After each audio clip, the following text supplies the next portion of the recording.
Is it good? Yes. Now we are. There we go. So, sorry about that. We had a little misconnection. But welcome to Joker's Wild Side Reviews. I am Lobo. I'm Jax. And as we were talking about without any audio, unfortunately, we're going to review the second season second episode of Invincible, which the title, like we said, it caught me off guard when you were posting for it. I lost my virginity to a fish. Yes. When I first looked at the title, I was just like, okay, something's got to be happening here that's very lucrative. And then in the recap, it showed King Atlantis, and I was like, okay, I can kind of see where this is going to go. Yeah. That name alone is wild. That's a thumbs up, if not two thumbs up, just with the name alone. Let's just review it a little bit, not recap everything, just so it's brand new. People could go watch it. It started off. Let me see if I remember. Oh, he was. It brought back a lot of stuff from season one. A lot of stuff that I honestly didn't think that we were going to cover again. I mean, I kind of thought the opposite, just because at the end of season one, they showed glimpses of stuff. So I get it, but I also understand why you thought it wasn't. Yeah. We started off. I mean, we'll touch it a little bit. Doc Seismic, he's back. He's better than ever. I mean, still subpar villain. But his motives are pretty freaking cool. They're logical, very logical. Yeah, very logical. I did like when Invincible did stump him, and he was just like, well, you can keep the wood ones. Yeah, he did not know what to say to that. But also, he is graduating, so he's kind of fighting Doc Seismic and then trying to get back to his graduation on time before it's over, which he does. Great little snippet to see Doc Seismic back in there. He brings his lava goons. It's nice, cool little fight. It shows a little more strength on Doc Seismic for sure, like you said. Yeah, and it kind of shows where Invincible is and how much more he needs to grow. Yes. Granted, he was against goons, and he was losing. He started off really strong, started losing, showed some room to grow, and then he started using logic in his fight to finish Doc Seismic. Yes, he did. Cool way to start. And then after that, it goes into Martian Man. Oh, the new Martian Man that came in with the spaceship when from season one when they went to Mars. He's in their NASA, and they tell him get your head on straight, as he's acting very weird because one, he's not a human, and he's trying to act human, which he does not aware how to act. Pretty cool. And then later on, continuing with this Martian, he comes in contact with the new Guardians of the the Globe. Yeah, I'm gonna go into Marvel there for a second. I think it's a prod at Marvel anyway. Yeah, and in DC, it's a prod at everybody, to be honest with you. But he has some contact with them, and then he's trying to join as this character that could shapeshift. Not exposing that he is a Martian. Yeah, which I think is pretty interesting. At one point in time, we will see an exposure. I would think that he's going to fight Invincible at one point in time, because he's like, you mess with my friend's family, whatever, and maybe we'll even get some more Immortal. Yes, definitely. I mean, off the first episode, it looks like Immortal is going to have some conflict with Invincible for sure. But then it's funny the way this Martian talks like he's a human. He's like, yeah, I'm a regular human who does human things, and no one suspects him. I don't know about that one. I'm pretty sure Robot, or the new kid Robot, whatever his name is. Still Robot, but I think that they're calling him Rudy. Rudy. Or maybe he is now Rudy because he's like, I've been Robot for so long, Rudy's close enough. Yeah. All I know is they call him Rudy. Yeah, I'm pretty sure Rudy knows something or feels something. It's just too goddamn obvious. Sorry. It's just... yeah, no human talks like that. It's kind of like when someone talks to you, oh, I need to go feed me. Or I need to be fed. I'm like, You're not a dog, dude. Sorry. But then it goes back and forth between that, the Martian, and then Invincible. And Invincible is basically a gun for hire for Cecil, and that's what it's flashed back and forth with, and it pretty much shows a lot that he is, like you said, he's on the leash. Really, whenever they need him, he's in a date up in Vegas. Call him. I gotta go. Yeah, gotta take you back first, but I gotta go. Yeah, that was pretty funny.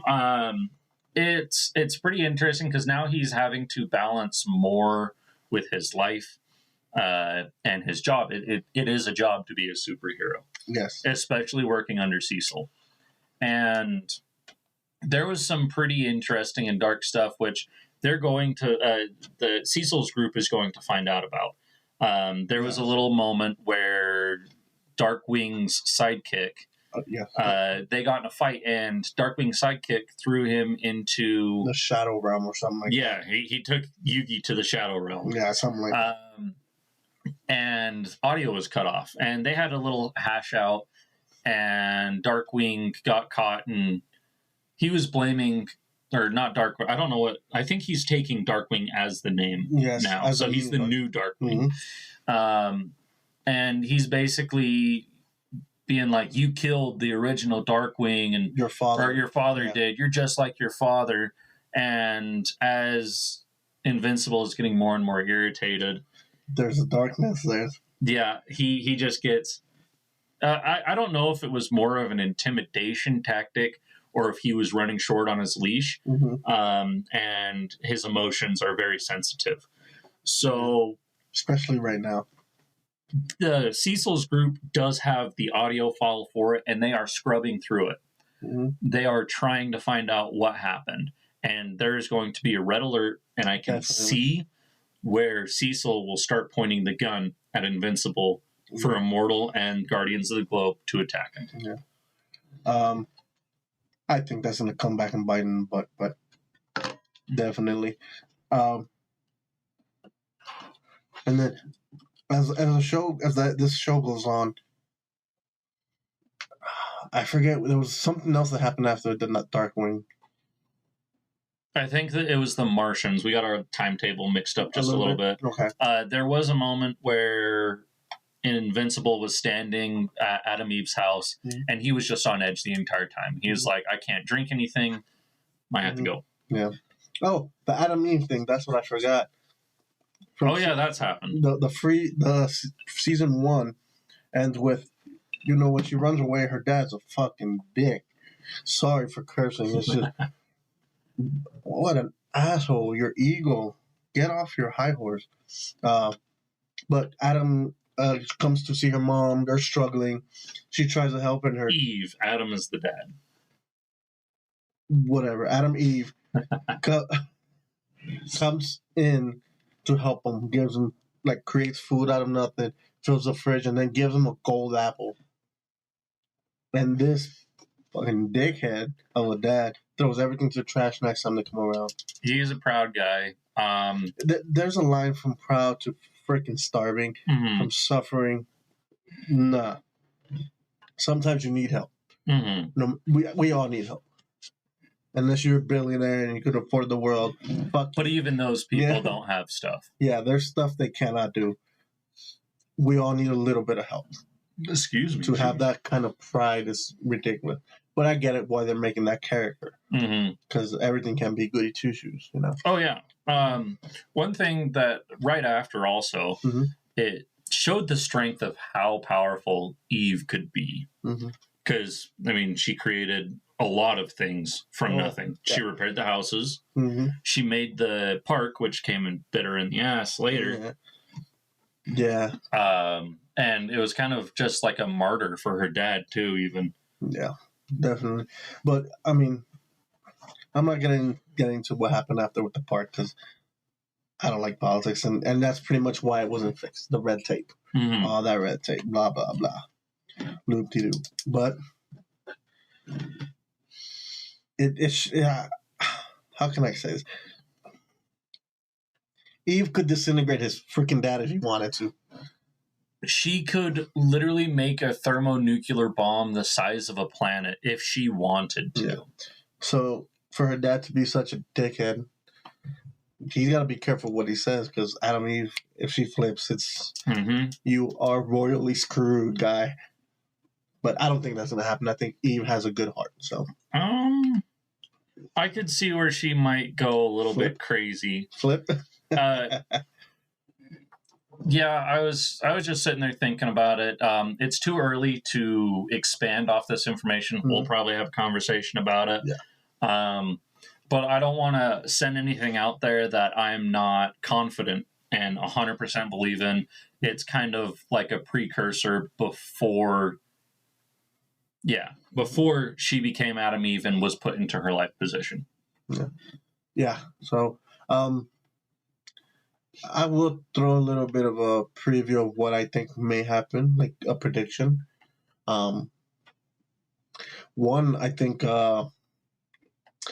we'll save it till the end, right before we give our review of the whole episode. All right. But this episode ends with the alternate universe, the brain guy, Levi, in another universe. Supposedly, it looks like he's going to help Invincible from. Well, I mean, you did miss a part beforehand. The entire "I lost my virginity to a fish." Oh, yeah. Jeez. Where he goes into the ocean because supposedly Atlantean law is that he has to marry the queen or somebody because of his father killing. So because of customs, there was supposed to be a trial and all that, and because the father wasn't around, he was to take the mantle according to Atlantean law. And the law that they were informed of is have to marry.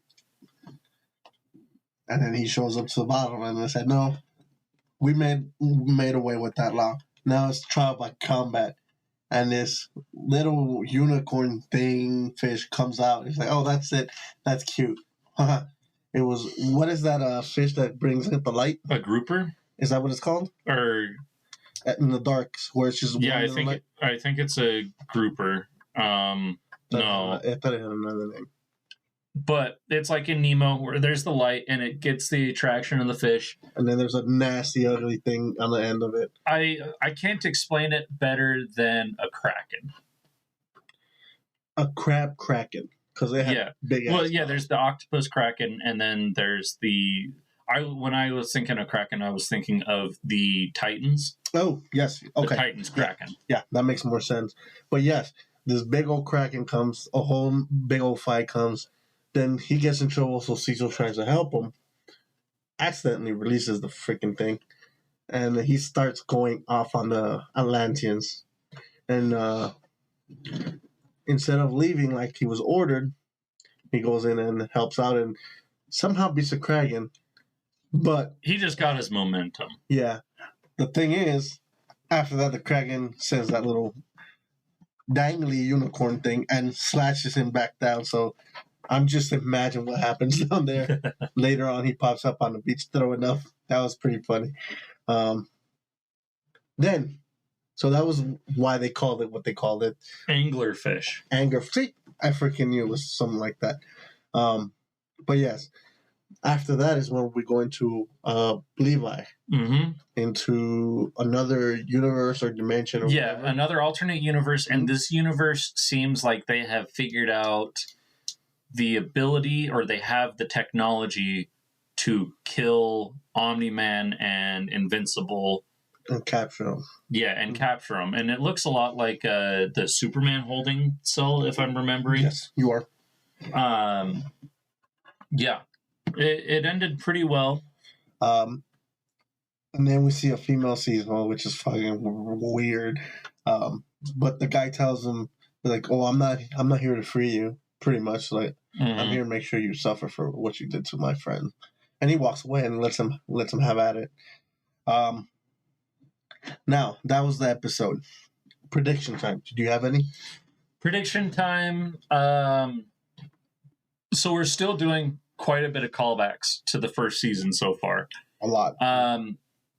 I'm curious on how they're going to balance the show. and I feel like it's going to be the next episode is more of a story-driven plot of like the end of the season. So we're going to get more of like the Guardians of the Globe, what Omni-Man might be up to. Gotcha. And you mean world building, pretty much? Yeah, it's going to be a world building episode, I feel. In terms of what's going to happen specifically, I can't quite come to a conclusion. This show does have me pretty thrown for a loop. It does a lot of weird stuff, and when you think it's going one way, it flips it on you. So it's very good on that. I have 2 predictions. Well, 3, technically. The first one is, I think, this because it's the next episode. I think the next episode is going to have that the rock the stone guy. The stone. So that was my. I'm probably yelling into that microphone. That was my initial thought as well, but with how, like I was saying, with how they're going to balance the world building over bringing back old content, I was thinking that it was going to be world building over bringing back Stone Guy. Gotcha. And it could also be world building with Stone Guy. Yes. Because they're pretty good with figuring out how they want to do their storylines. 100%. So I think that's going to be either the next episode with Stone Guy or the one right after that. I can't remember his name for the life of me. Yeah, neither can I, but we'll probably hear it about 100 different times and have a name for you next time. Yeah. My second prediction is I think either Invincible is going to break up with his girl, which is, I got those vibes really bad, or she's going to die. She's going to get killed. I think, if anything, she is going to die because she let him go already, and now they're back working on it together.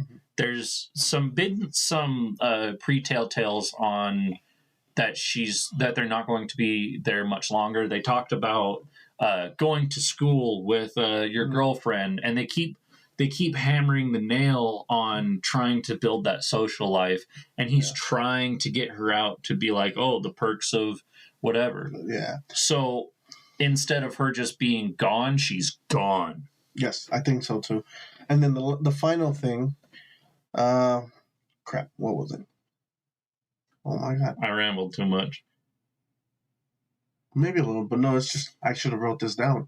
So it was, I have what next episode is, what I think is going to happen to her. There was some other thing. Oh, Eve. You said you wanted to cover something about Eve. I had an idea with her, but no, I don't think it was that. Maybe I'll remember later. But for now, let's go into the ratings. What you think this episode is? Maybe I'll figure it out what I was thinking that in a bit. This episode was able to capture comedy for me. It was able to capture violence, and it was able to capture world building. I'm going to give it 1 middle finger up. Nice. So that is more than 2 thumbs up, just so you guys know. Yes. In our scale. It's like an 8-star rating. Yes. Because it's 2, 1, 2, 1. And then it flips around. Yeah. 1, 2 fingers. Yeah. So that's our rating. I remember what I was thinking, and hopefully I don't spoil the whole season, but I think Levi is going to go from universe to universe, destroying Omni-Mans and Invincibles. Or mind controlling them and getting them to all attack the one universe. Possibly. I think he wants them dead more than... I think he wants them dead more than anything, yes. So that was my prediction. I think he's going to go from universe to universe, capturing them, killing them, whatever it is. But good villains always have goons. Yes. So he'll figure out a way to have goons. Now, my review, or my finger rating, pretty much, I guess. I agree with you 100%. The action was good. The world building was good. The storytelling in this there was a few parts where it was tugging at my heartstrings, especially with his mom. She was struggling. There was something else that we didn't go over, but we'll leave that for later when the surprise actually happens. So how Donald is actually Yeah, there was some questions on what Donald's up to. Yeah, and it was kind of played with on this one, so I'll leave that alone until the reveal happens, which we kind of talked about it last time. I'll give it a middle thumbs and half another one. I think it was very good. I think it could have used a little more action, but it was fine. I can't wait where it goes forward. Like I said, this so far it's knocking out of the water season 2. Oh yeah, it's season 2. It's very difficult to find a series that has a better second season than the first. Yeah, and I don't want to jinx it. Yeah, doom it right now. But right now, I mean, the first 2 episodes very freaking good. Mm-hmm. And normally with shows recently, the first 3 or 4 episodes are not good, and then the 4th or 5th episode is good. And then it goes back to sucking. Yeah, and then the whole story envelops at the end, whatever. Yeah. But that's all I have. Yeah, that's all I have too. But you guys let us know what you thought about this episode, what your predictions are, your own ratings. Join us down there. If you agree or disagree with us, man, just be involved. Let us know. And if you have any other ones that we like, any of your predictions, we might bring them up. Because if they're good, we'll consider, we'll talk about them, we'll give you a shout out. But other than that, thank you guys for watching. This was Joker's Wild Sides Review. I've been Lobo. I've been Jax. We'll see you next time.